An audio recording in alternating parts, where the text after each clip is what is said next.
Hi guys, so for today's video, nagkuan mi dinner date, charot. Dinner date dahil mi diri and then nangutana po sa iya kung pwede ba ko magsigi og post diri sa Facebook.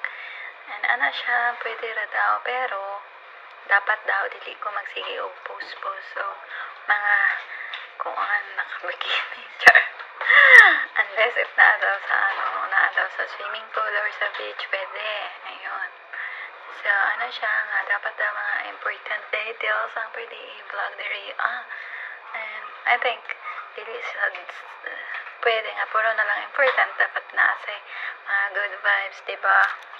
And good vibes lang to diri, mga guys. Mga idling siya.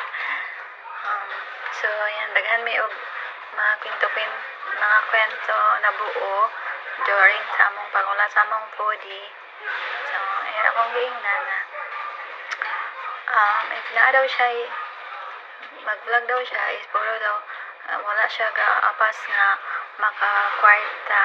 Gusto niya nga mag-spread og mga important matters. Kanayo kasi mga Filipino, dapat good vibes. So, next time, mga importante na po itong i-vlog. So, importante nga i-vlog. Puro raman binuang. Puro kaon-kaon. Good of life.